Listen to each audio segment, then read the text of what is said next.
Are you also using job change as the paracetamol for your career?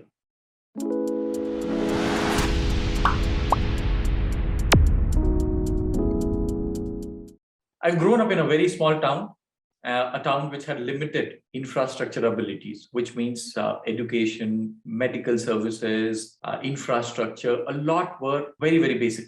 When I was growing up, I remember most people used to talk about, or the most common illness that existed was fever. And when somebody would have symptoms or fever, he or she would be taken to a doctor. And if I remember correctly, most of the doctors advised a medicine called paracetamol, and it would bring down the fever. People would feel happy. They would believe that they're cured. Done. That's it. Our father was different. He would not straight away take us to doctors, especially when we had fever. He would make us wait, let our body fight through the difficult situation and recover and recoup on its own. I hated it because as a kid, the most important thing was how do I get up and play and do things that I want to do. But because I was sick, I was advised rest. I had to take care of my body while others would take this medicine and they would be back on track and they would start running. But I had to wait. But I had a lot of faith and trust. It's been one of the most significant coaches in my life. So I used to comply with what he used to say. And as I grew up and I started studying science, I understood this concept a little bit more. Now, fever, if you know, is a symptom.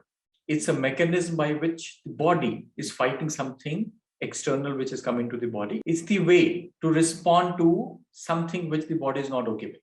So fever is a symptom of something not happening right within our body.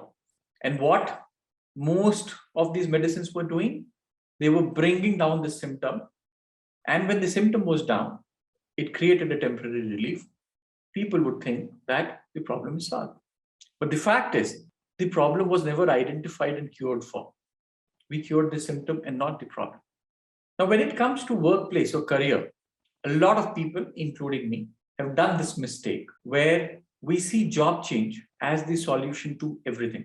We use job change as the paracetamol for something which is not working out for us. It could be about our relationship with our boss. It could be about the performance that we are supposed to deliver. It could be our connect with the organization. It could be my inability to grow, my promotion, my salary. I have seen a lot of people use job change as the only solution to these symptoms. And I'm using the word symptom here because we're technically not solving a problem, we are solving a symptom. Something what paracetamol also does. I'm not a medical practitioner, so with all due respect to the medicine, I'm sure it does what it's supposed to do. But think about it. If you often use job change to solve the symptoms that you're seeing at workplace and symptoms about your career, it is a short-term fix. And career is not about short-term. It'll help you reduce your pain temporarily, but is it going to help you become better over long-term? This is the question that I want you to leave. Hope this made sense. Thank you so much.